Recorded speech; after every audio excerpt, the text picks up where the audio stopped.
Hallo, willkommen auf meinem YouTube-Kanal rund um den neuen Ford Focus Mk4. Im heutigen Video geht es um den Wechsel des Getriebeöls. Falls euch solche und andere Themen interessieren, abonniert meinen Kanal, es ist komplett kostenlos für euch. Ja, diese Serie, um den Service selbst durchzuführen, habe ich ja mal gestartet. Verlinke ich euch das ein oder andere hier oben in der Infokarte, unten in der Videobeschreibung und wie immer vor allem auf meiner Internetseite. Dort habt ihr das Ganze schön aufgelistet und könnt euch dann das anschauen, was euch interessiert. Ja, Getriebeöl, Spülung, Getriebeölwechsel bei meinem 8-Gang-Automatikgetriebe eigentlich nicht notwendig. Ford nennt es eine Lifetime-Füllung. Ich glaube, die gehen von 160.000, 180.000 Kilometer aus. Das nennt man heutzutage Lifetime-Füllung. Meine Empfehlung ist es, auf Rat eines Freundes hin das Getriebeöl doch zu wechseln. Und zwar ungefähr bei 60.000 Kilometern. Ich hatte jetzt 55.000 Kilometer auf der Uhr und da haben wir diese Getriebeölspülung, Getriebeölwechsel durchgeführt. Und ich muss sagen, es liegen Welten dazwischen. Und das ist nicht nur mein Empfinden, sondern auch das Empfinden von anderen Fahrern, die mit dem Auto gefahren sind, aber auch natürlich Beifahrer, die gemerkt haben, das ist ja viel geschmeidiger als vorher. Also, vorher war es so, wenn das Motoröl kalt war und man gefahren ist, da hat man den ein oder anderen Gangwechsel schon mitbekommen. Später, wenn das Öl ein bisschen wärmer war, dann war das ganz natürlich butterweich. Jetzt nach dem Wechsel ist es so, auch im kalten Zustand ist der Gangwechsel butterweich. Also, ich empfehle jedem, diese Getriebeölspülung oder Getriebeölwechsel durchzuführen. Falls machbar, falls möglich, macht es auf jeden Fall. Es ist sehr, sehr, sehr empfehlenswert.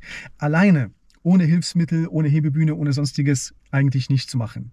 Also für diejenigen, die eine Werkstatt haben, macht es selber. Ich empfehle es auf jeden Fall euch. Für diejenigen, die die Möglichkeit nicht haben, fahrt in die Werkstatt eures Vertrauens, lasst diese Getriebeölspülung machen. Wie gesagt, bei ca. 60.000 sehr, sehr empfehlenswert. Und ja, ich zeige euch jetzt, wie das bei mir gelaufen ist, was wir gemacht haben, wie das Ganze denn stattfindet. Und ja, ich hoffe, ihr habt dann genauso viel Spaß dabei, wie wir hatten. Und genau, legen wir jetzt erstmal los mit dem richtigen Getriebeöl. Blende ich euch jetzt mal ein. Das ist das Getriebeöl, was auch Ford vorschreibt von Castrol. Ich blende euch oben die entsprechenden Nummern ein. Gibt es in einer 1-Liter-Variante und in einer 5-Liter-Variante. Wie viel Liter ihr tatsächlich braucht, schwer zu sagen. 7 bis 8 Liter war so der Ansatz, wird benötigt. Das ist also ungefähr das, was drin ist. Man rechnet noch ein paar Liter mit da drauf, weil es tatsächlich gespült wird. Also nicht nur 1:1 ausgetauscht wird, sondern es wird ja gespült. Da hatten wir noch mal 3 Liter dabei gerechnet. Da waren wir ungefähr bei 11 Liter. Summa summarum zum Schluss waren es, glaube ich, 11,7 Liter, die da quasi einmal durchlaufen wurden. Deshalb auch 3 Kanister, die ich da gekauft hatte, à 5 Liter. Damit man das Ganze machen kann, braucht man natürlich eine spezielle Maschine. Also los geht's. Blende ich euch jetzt mal ein. Jede Werkstatt sollte oder hat dann so eine Maschine. Ohne diese wird es halt wirklich sehr, sehr schwer, das Getriebeöl selber zu wechseln. Also wir müssen zuerst mal unter das Auto die Abdeckung ab und so sieht das Ganze dann hier unten aus. Hier rechts an dieses kleine, ja, an diesen kleinen Kühlaggregat, da müssen wir gleich hin.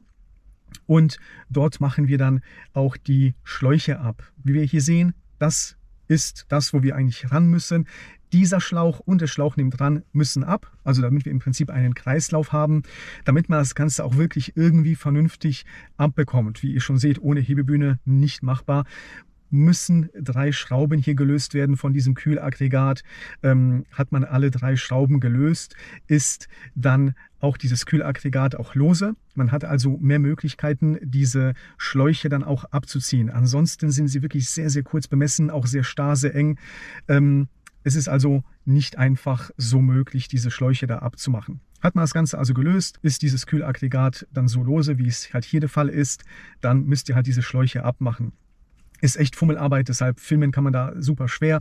Hat man die Schläuche abgemacht, kommen auf beide Schläuche dann solche Adapter da drauf und dann führt einem die Maschine eigentlich auch schon durch diesen ganzen Vorgang da durch, also durch diesen Spülvorgang. Hier sind beide Schläuche angeschlossen und wir starten jetzt gleich mal diesen Absaugvorgang, der da dann gestartet wird. Hier seht ihr, das Ganze läuft durch. So sieht das Öl dann aus, wenn es halt rausgenommen wird. Also ziemlich dunkel, ziemlich schwarz. Ja, wurde halt alles abgesaugt. Dann startet man im Prinzip den Befüllvorgang. Blende ich euch jetzt mal ein, wie das Ganze denn aussieht. Ja, eigentlich nichts Spektakuläres. Man wartet halt relativ lange. Aber hier seht ihr jetzt wunderbar, hier kommt das frische Öl rein. Ist wie Tag und Nacht auf dem Video nicht so gut sichtbar. Dennoch irgendwann ist es so, dass halt das frische Öl drin ist und dann wird nochmal nachgespült. Somit hat man den Zu- und Ablauf dann mit einer hellen, frischen Ölfarbe sichtbar. Und ja, summa summarum war es dann so, dass es halt wirklich ein paar Minuten gedauert hat, bis man da tatsächlich dieses Öl gewechselt hatte und sich das Ganze dann eingepegelt hat. Die Maschine macht Folgendes: Sie misst natürlich, wie viel Öl abgesaugt worden ist und füllt genau nochmal die gleiche Menge nach.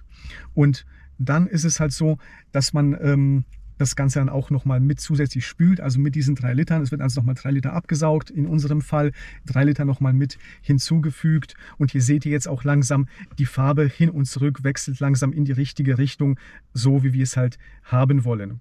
Ja, nachdem alles erledigt ist, ist die eigentliche Prozedur folgende. Man soll nämlich hier diese Schraube, die sich hier befindet, aufmachen. Bevor man das Ganze macht, soll eigentlich die Öltemperatur auf Betriebstemperatur gebracht werden, sprich circa 80 Grad Celsius, sagt auch die Maschine.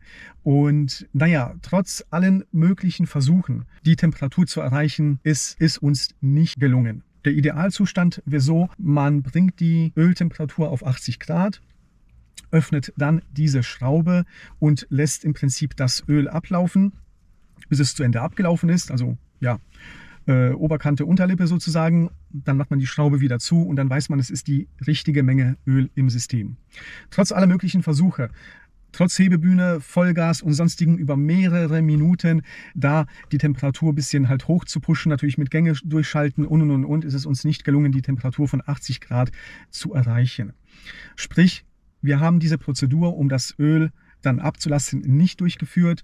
Wir haben uns jetzt einfach darauf verlassen, dass das abgesaugte Öl von 11,7 Liter auch wieder hinzugefügt worden ist, also 11,7 Liter.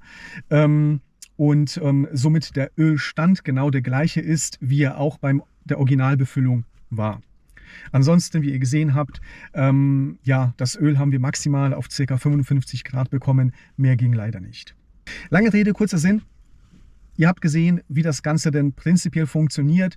Diejenigen, die eine Werkstatt haben, können es sicherlich nachmachen. Vielleicht habe ich ja den einen oder anderen Tipp gegeben, wo was zu finden ist, um es einfach einfacher zu machen. Für all diejenigen, die keine Hebebühne haben, keine Werkstatt haben, fahrt in die Werkstatt eures Vertrauens. Lasst es auf jeden Fall mal bei ca. 60.000 Kilometer mal euer Öl wechseln. Es ist wirklich, wirklich ein Unterschied. Hätte ich vorher nicht gedacht. Ich war wirklich sehr, sehr skeptisch, ob ich überhaupt mal das Ganze machen soll. Nach dem Wechsel bin ich jetzt heilfroh, dass ich es gemacht habe. A, ich habe frisches Öl und B, wirklich der Fahrkomfort ist wirklich ein ganz, ganz anderer.